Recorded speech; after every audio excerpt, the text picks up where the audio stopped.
the appearance of the Egyptian military during nationwide protests on January 28th, the Egyptian public remains confused about the stance the army has taken in light of recent events, the detainment of foreign journalists and human rights activists, and its inaction on the days the pro-Mubarak thugs attacked peaceful demonstrators in Tahrir Square. The reasons that there's widespread support for the army is because it's a conscription army and because the country's native sons, boys from villages, boys from Cairo, elsewhere, are all components or parts of the army. One of the reasons people here support the army is because it's regarded as a people's army. People are really welcoming in the army. As soon as the army came onto the square on January 28th, people were extremely excited to see the army. They were happy to have brought down the security forces, and then people became a bit more skeptical as the days passed by. The army is not really protecting us of anything. We have to protect ourselves against thugs, against horses and camels and Molotovs. People are starting to recognize it. I think both parties are trying to walk really carefully around one another. I think a lot of people actually do believe that they're allies, but in a lot of cases they're pretending to be allies just because it's so that it both their best interests. Right now, there are no more arrests. But over the past few days, there were a lot of arrests of demonstrators who left the square. A lot of them were picked up around the square, and a lot of them were picked up on their way home from the square. By whom, we don't know. The military is the only armed force that's available in the country right now. So I believe that they're part of the arrest. They're somehow involved in the arrest. Who is giving the commands? Again, I'm uncertain. The hierarchy seems unclear to me. I really don't know how I feel about the army right now. I'm still not suspicious of the army, but I'm skeptical. People are starting to ask questions about the role of the army, but they're still happy to have them around and they still trust them. They know they're not going to fully protect them, but they also know that they're not going to attack them. There isn't really discussion happening about the connection between the army and Hussein Warat not leaving and money that's coming in from the United States. People are avoiding it. I think people are turning a blind eye just because they don't want to face it right now. The army is the only source of security they have right now, and they're holding on to it. I don't think people are thinking about the army, at least the people in the streets, in these specific terms, that they get $1.3 billion from the states each year. The army so far has managed to not intimidate the demonstrators, and you have to always bear in mind that the people in the streets are always making an implicit comparison with the police. Of course, the police have never really stopped short of using all the dirty tricks and all the weapons at their disposal. The army hasn't done this. It hasn't tear gas, it hasn't used water cannon, it hasn't used rubber bullet.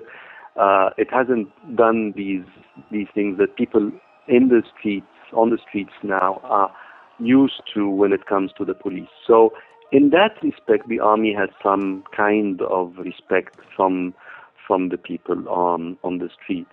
The people are taking the army at its word that it's not going to use force, and in that respect, they have managed this kind of standoff. When there was some rumors that the army is willing to use tanks to take back the square, people literally stood in front of the tracks and slept inside the tank wheels and chains to prevent them from moving. But they do this because they know that the army will not use force.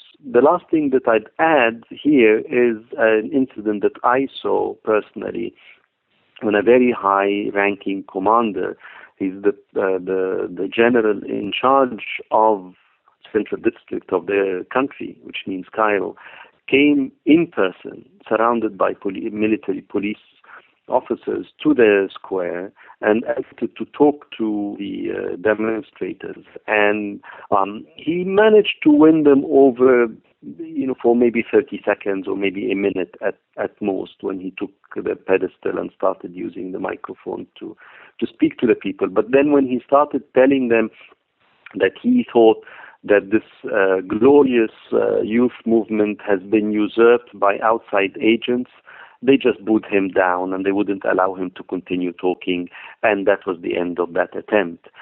I think this just tells you how far people trust the army. They, of course, trust the soldiers and the low-ranking officers managing these spots. But when it comes to high command, and when they listen to this high command talking, they are much more skeptical about it. There are repeated stories of harassment and of kidnapping of activists and of foreign journalists. Now, the stories that I personally have heard is that it is military police who were doing this, but then the places of detention were state security, that is Ministry of Interior. So in other words, it seems to me that the Ministry of Interior and the police at large are losing the tools with which the actual force with which it can go and arrest people, but the investigations and the places of detention are still in their realm, so to speak. It's the Ministry of Interior that does the investigations with the help of the army. The question is how widespread, how systematic, and what do we make of it? Obviously, the repressive apparatus of the state has not collapsed, far from it. There are various explanations. One is that because there's a big discrepancy between what the government says and what it does. So how do you explain this? Is this a result of miscoordination? Is it a result of disingenuity on the part of the government and hypocrisy? Is it a deliberate attempt, in other words, to mislead the public opinion, both domestic and international? Or is it rather a result of a breakdown of the central command of the police itself and not being in control of people on the ground, so to speak? I personally think that there is a very strong core of the repressive regime, very much intact, very much determined to maintain the stability of the regime and prop up the regime and Mubarak. They are probably themselves terrified of their own livelihoods and the possibility of a thorough and transparent investigation. This is a thoroughly corrupt regime and run by very cynical and clever people, and I think they are now panicking at the possibility that they themselves would be uncovered and that they would be brought to trial. When I say the regime, I definitely include the army in it. This is not a one-man show. This is not a Ben Ali kind of system. This is why it is well entrenched, and this is why it hasn't collapsed so easily. It's not only Mubarak and his family. It's not only the National Democratic Party. It's not only the Ministry of Interior and the dungeons that it runs. It's not only the military, and it's not only the businessmen. It's many, many interests being interlocked, and they cross over from the military to the police to the civilian sector to the economy to the political establishment to families. All of this is interconnected. And there are, of course, foreign elements and foreign powers there. Israel is terrified that this regime can collapse.